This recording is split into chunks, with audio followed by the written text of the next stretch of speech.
All right. Resurgence YGO here with Michael Sarkis. What did you do this past weekend? Damn, don't sound too excited. I got third at Salem Regionals. What's up, guys? I played Mermails. It was a crazy event. Yeah. Okay. You want to talk about your matchups? Yeah, I got through, 8-round tournament at Salem, Oregon. Played 7 Rysals, 1 Malice. It was kind of weird, but everyone's summoned Dweller against me, but we played through it, and I ended up getting third. So it was a cool event. Yeah. Awesome, man. Let's get to the deck profile. All right, first of all, shout out to the Field Center and Token. These were elite. Anytime someone nibbed me, this kept me happy, so you know how it is. So I'll put these off to the side. And then, yeah, so getting into Mermails first. So this deck plays both Mermails and Atlanteans. They both synergize really well. So we got 1 Megalo, 3 Pike, and 3 Teus. These cards are pretty standard. I know some players that, there aren't really many Mermail players in the world, but those that do play it cut Megalo completely. And I don't really agree with that. Megalo is great for the grind game. Sometimes you get in situations where you kind of need to search a Sea Serpent that can discard 2 waters from your hand. It helps push for game. It helps grind through weird things that your opponent might have. So highly recommend this lineup. I don't think I would ever change this. Okay. Going on to Atlanteans, we got the best card in the deck, 3 Neptibus, 1 Infantry, and 3 Dragoons. These cards are beautiful, bro. These cards are perfect. I wish I could run 5 of each, honestly. Maybe not Infantry, but Neptibus is the best card in the deck. It plays around Detonator in a way because it doesn't activate on summon. You can gain advantages by playing through and paying for costs. And Dragoons itself just works so well with all your Mermail cards. Not hard once per turn. You use about 7 Dragoons effects in 1 standard combo, so it gains you advantages. It helps push through so many resources that your opponent might have. And yeah, I don't think I would ever run anything else besides these 7. So these are all perfect. And then going on to new support, we got 3 Shadow Squad, 3 Abyss Rhine, and then 1 Poseidra. This caused a little bit of controversy at regionals with some of the people that kind of played Mermails. There are a couple Mermail players in my area, and I was talking with them about this, and I've also been seeing a lot online about how people play Poseidra and what they're kind of doing, and everyone is so adamant about playing 3 of these. It's insane. I don't know how I feel about it though. It's kind of like you're playing a pre-negated Teus, because Teus and Poseidra do the same thing turn 1. Discard a card from your hand, summon it to the board, but Teus gets you to one of these. And once you're able to get to Rhine or Squad, you have full combo right there. So opening Poseidra turn 1 it's just horrible. It's kind of like a semi-brick. The only really util usage that it has is if you have Shadow Squad and Dragoons, because there was a play that I actually did where I summoned Shadow Squad, discarded Dragoons. Dragoons effect added Poseidra. Poseidra sends Squad, summon itself out, and then Squad summon Neptibus, and from then on, you have full combo. But other than that very, very specific instance, Poseidra is only good going second. And that being said, Poseidra is the best going second card in the entire game, in my opinion. This card can break boards on its own. It sends Dragoons or Infantry for cost. So I can understand the theory of why you might want to run 3 of these, but for me, I played 1 of these in the main, 2 in the side, and that worked out amazingly. Okay. So yeah. You never changed those ratios? I don't think moving forward I will. I might be going to YCS Vegas, and at Vegas, I think I'm still going to be doing 1 and 2. Because even in situations where you need it, you can just get it off Ryan, and Ryan can summon this out to the board, and this will trigger on summon. So yeah, I don't really think it's necessary. Okay. Yeah, 1 is perfect. And then also another reason too, because these next 4 cards are kind of bricks. This is a brick, and in this deck, I really tried to eliminate as many bricks as I possibly could. So these 4 main bricks are horrible to see, but sometimes you need them, and when you do need them, they're broken. So we got Schiff, Minstrel, Coelacanth or Coelacanth, and then Molten Glacier. Molten Glacier is the obvious one. For some reason, I feel like people are cutting this online as well, and I have no idea why. This card wins games on its own, combined with Minstrel. Minstrel discards any water from your hand, banishes 1 card from your opponent's hand face up until the end phase. And then usually what I do is going first, I'll search this off a Pike. And you can actually search this off Dragoons through many other ways of the combo, but you get it off Pike. Pike effect discards this into Dragoons, take the worst card out of their hand, and then add a Glacia, and then you discard 2 of their best cards. So that'll either be like a starter or like a board breaker. And then you have full hand knowledge, you know what you want to do going then, if you want to go double Toad or Dweller. So I would never cut this. Yeah, well, because when you resolve both, they were like playing with 2 cards, right? Oh yeah, they're playing with 2 cards, you know all their cards, and then you set up 3 negates and like 5 pops, so what are they going to do? Now this card, I have a hate relationship with Minstrel. I despise this card. This card is like one of the most broken turn 1 cards in the game, but even then, this card sucks, because if you play 3, you're going to brick. The only reason why Minstrel is good, other than getting hand knowledge and ripping the best card out of your opponent's hand, which is broken, But if you don't open one of these 3 cards with Minstrel, it becomes kind of like a brick. In most Mermail hands, you either open a lot of discard outlets, or you just open cards that you want to discard cards with.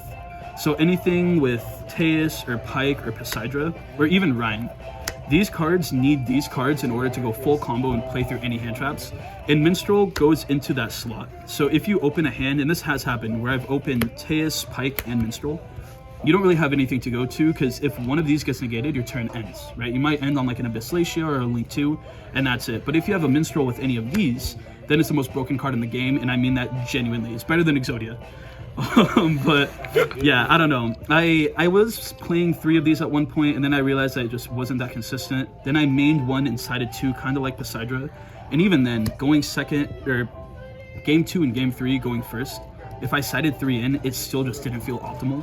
And since this deck can abuse Dragoons so often, and you have so many ways of getting into that Sea Serpent that gets you into that like Molan Glacia, it just felt like 1 was a perfect number, and I don't think I would ever shift it. So that felt great. I don't know, moving forward, I might main the other 2 or side the other 2, but right now I think that's optimal. And then these 2 right here, these are MVPs. Shift is mainly only used for Colocanth, but Colocanth is kind of like this deck's second win condition in a way. This deck can break through a lot of boards. Actually, funny enough, so at Salem Regionals, I went first 7 rounds, 1 through 7, I lost every single die roll. So I was forced to go second into each of my matchups, most of them being Rizal. And in order to break boards, the thing I relied on the most was Poseidra, as being kind of the first win condition in a way. It gets you to resources, it gets interruptions, and it removes hand traps and things like that. But after Poseidra, and then it was Colocanth, because Colocanth is just one of those cards that either people don't expect, or even if they do see it coming, they have to answer this. They have to have some type of interaction with it. If it resolves, you're summoning out 3 Pikes, you're summoning out a Shift, you're going into double rank 4s, into all your link combos, and you win the game. So if they don't respond to this, I have a 3rd win condition in the extra deck that'll show. But yeah, I always try to save this for last. The main way that you get this out, actually the only way that you really get this out other than your extra deck cards, is through Rhine. So I try to search this as fast as I can. This plays around Shifter, it plays around Droll, it plays around Dweller, and this into this just steals games. And then lastly, Shift. Unfortunately, this deck has to play bricks, but you have to play the best bricks. So you can either play Gund, Armored Shark, or Shift. Some players play the Fishboard cards, and those suck. I would never play that. But shout out to Austin though. But Shift is sick because in the extra deck I'm playing a small Synchro package, and this single-handedly allows me to go into my entire extra deck through Shifter. So it's great in the grind game, it's great around Shifter. It can also play around some other stuff and some little niche scenarios with Anemone. So yeah, if I'm gonna play a brick for Colocanth, it will be this. Awesome. So yeah, so that's the full monster lineup for the core. I think that's like 24 monsters, and then we got 4 more other cards here for spells. So we got Tyrania, 1-for-1, Prosperity, and Called By. I think these are all mandatory. I don't see a reason why you wouldn't run these. Called By, if you draw it, you win. If you don't, cool, you might win anyway. Prosperity is essentially a card that lets me pick up my deck and add anything I want. Since this deck has so many 1-card starters in a sense, or many ways to have 2-card starters, if Prosperity resolved at Regionals, I won that game. So I was really happy to see it. Shout out to Brandon, traded me the Hot Collection Prosperity, so I was hyped. And then 1-for-1 in Tyrania. You need this for your combo play. This is an extender. It also shuffles back resources and allows you to play through hand traps. And then 1-for-1 is another Neptibus. I don't know why you don't play this. Play it. And then, so yeah, so that's the core. Core's 28 cards. Unfortunately, Mermails has to play a massive core, so you can't play that much non-engine. You can go to 44 or 45, but again, bricking is like such a big important factor for me. So with the hand trap lineup, it's a little odd, but I only played the best stuff. So we got 3 Fulos, 3 Imperm, 3 Impulse, and then this might be a little weird, but 2 Droll. The only reason I'm playing 2 Droll is because I wanted to stay at 40. So this would be 41. Normally it would be 44 and I'd have another hand trap, but I noticed through testing that if I draw too much non-engine, the deck's just not great. Even going second, some of my best hands going second are just 5 core cards. So being able to break through boards, being able to gain my resources, everything is for cost, so it plays around most hand traps. Even if my opponent drops Fulos or Purley on me, there are ways to end your board on just having 3 or 4 negations or interruptions on your opponent's board without going in the extras. So playing the best things in the game allowed me to minimize the amount of bricks while maximizing the amount of output. So Fulos is Fulos, no explanation. Impulse is great, especially against Mitsurugi. So that worked out really well. Imperm, I mainly use Imperm as a board breaker and not a hand trap. I kept Imperm up for Detonator or Dweller, or even something like a Griffin if I was playing Malice, which I did one time. And then Droll, this is one of the main things I would swap in my deck. Droll was a blowout if I ever saw it, especially against the Rizal matchup. Only issue is I would be going to 41, but I feel like we can kind of sneak past that. You know, it's not too big of an issue. What hand trap would you change Droll for? Oh no, I would just be 3. Oh, okay, you would want to play Yeah, 3. Would you change any of these hand traps? Not really. I mean, if there was a way to play more Fuloses, I would. But outside of that, no, everything was phenomenal. Sometimes Impulse was a little dead, but it was always good enough to slow my opponents down, whether it was like a Requiem effect, if they had something else on the board, or if it was just in combination with something else. Like a Droll Impulse, Rizal Mitsurugi got shut off, Fiendsmith Rizal got shut off. And I think that's why I won. I think I won 6 out of 7 game 1s going second against Rizal. The only game 1 that I lost was, actually the only match that I lost was against a guy that eventually won Salem Regionals, who's actually my friend, so shout out to Matt. I bricked horrendously game 1 and he outplayed me game 2, so not much I can do there. But everyone else, it was kind of a clean sweep. If I saw a Droll or if I saw any combination of these two, it was pretty much over at that point. So that was great. Do you want to do extra or side? Let's do extra first. Okay. So the extra deck I think is pretty standard for the most part, or if it isn't, it should become standard. We got Abyss-Gaios, Trite, and Poseidra.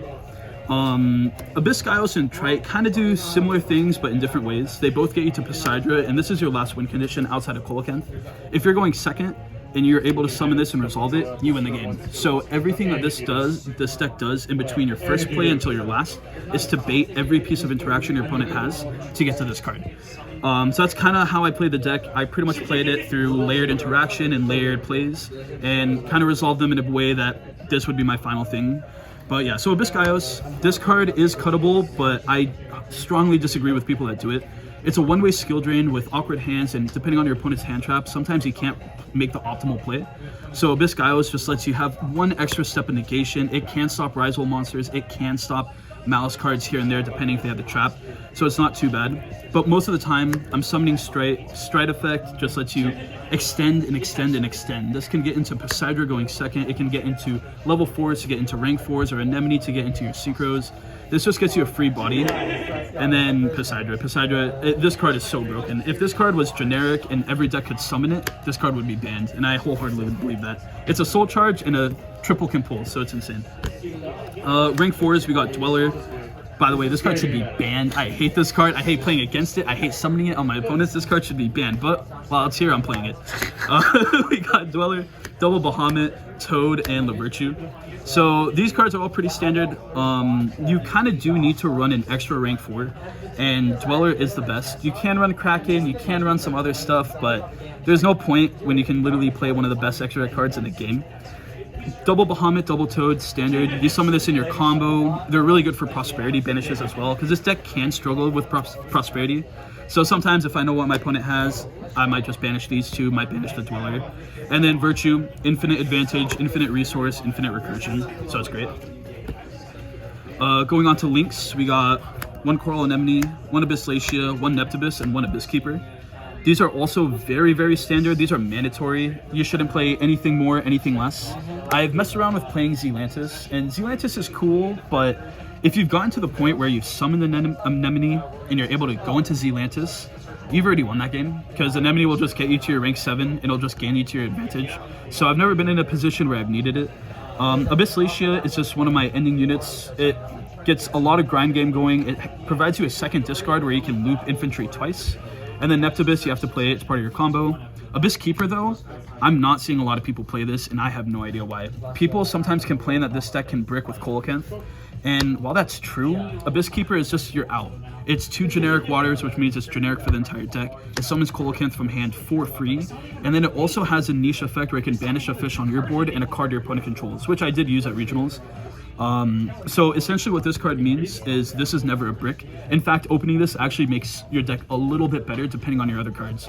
So yeah, in a sense, I think if you're not running Abyss Keeper, you're inherently making your deck worse.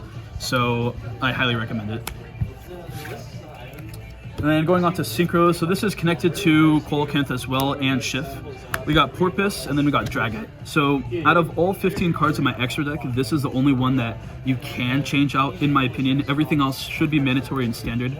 Porpoise allows Colocanth to be 2 rank 4s, because on summon with its effect, I target a fish level 4 lower in my grave, summon it back, and then I have to have the same name in my grave and summon out another one. So it summons out 2 Pikes, it gets you into Bahamut, it gets you into Toad, and then Schiff and Grave can banish to target it, and then during the next standby phase, it comes back, and on your opponent's turn, you Synchro up into Dragite. So it's another form of disruption. It's not too bad. You can play the Goatee package and play Deep Beyond, but again, if you're playing Deep Beyond and you summon it, you've already won at that point because you've gone full combo. So sometimes you get into really weird niche situations where you can end on 1 Toad and Dragite and maybe a Link or 2, and that's enough. And that's enough to go for game. Because a thing that this deck struggles with a lot, especially with deck building, is you can really play as many combo pieces as you want, and you can build a deck in any which way you want, but so many cards are win more cards, and you just don't need them. So minimizing those bricks and playing only what's essential, I think really helped me a lot this event. So yeah, so those are the 15 extra deck cards. Going on to the side deck, quick shout out to Matt who won the event. He helped me a lot with my side deck, especially some choices that I made. So side deck was phenomenal, especially since I lost a die roll almost every single time, 7 out of 8 times. So we got the 2 Poseidras. I already made my spiel on that. Poseidra is broken going second. It's especially broken if you open it because, you know, it can send Dragoons for cost, it can send the infantry, and then just go crazy. And then we got 3 Lancia for the Malice matchup. Not much to be said there. And then for spells, we got 1 Feather Duster, 2 Droplet, and then 3 Eclipse. So these cards right here were MVPs. Anytime I saw them going second, I just felt phenomenal. As a matter of fact, I think every single time I went second, no matter what deck I'm playing against, I sided 2 Poseidra, 2 Droplet, and 3 Eclipse, and it worked perfectly. The only thing I regret is playing the Duster, because I never really played against Rogue. I played against all meta, and I might replace this with a Droplet moving forward. Outside of that though, I don't think you can really swap anything around. 3 Lancia is mandatory, Droplet's broken, Eclipse is broken, and then Poseidra's broken. If I could play 6 Poseidras, I would. Wholeheartedly, I would. I don't care if I open up a hand of only Poseidras, that thing's nuts. And then going for traps, we got the Barrier and then the Virtue Stream. So I'm not maining this. I don't think you should ever main any of the traps in this deck, outside of like hand traps, but Abyss Stream and Virtue Stream, they're both phenomenal cards, they're both great cards, but going second if you draw it, it feels bad. So Barrier is a blowout against Rizal. It's not really super strong against Rizal, Fiendsmith, or Mitsurugi, but if you can stop half the deck from playing, the rest of your board will stop the other half, no problem. So yeah, that's the side deck right there, and then I think that's everything. All right. You already mentioned some changes, but do you think you'll make any other changes going forward? I mean, for the main deck, I think the main deck's really solid. I might swap out that Droll, like I said, but outside of that, I don't really know. I think the core, I've played this deck a long time. I played it since 2014 until now. So through any iteration that this deck has been through, or anything that has come out in recent years for support, I've tried it, I've tested it, and you kind of just have to find that middle page of consistency versus strength. So yeah, I don't know. For core, everything's perfect. For hand traps, depending on the format, I might change things. I was thinking about playing Nib, but Nib's also just one of those cards, if you're not playing 2 other hand traps with it, it just seems horrible. So yeah, everything felt great. All right. Any shoutouts? Oh yeah, of course. First of all, shout out to Alan behind the camera, helping me with getting those impulses. Shout out to Nico, helping me getting the Fuloses. Sunny, Caleb, Austin, those are my guys, those are my boys. And shout out to Matt with the side deck. And also shout out to Rainy as well. Rainy Day Games, the Go Chronos for letting us film here. And shout out to this channel. Appreciate it. Peace.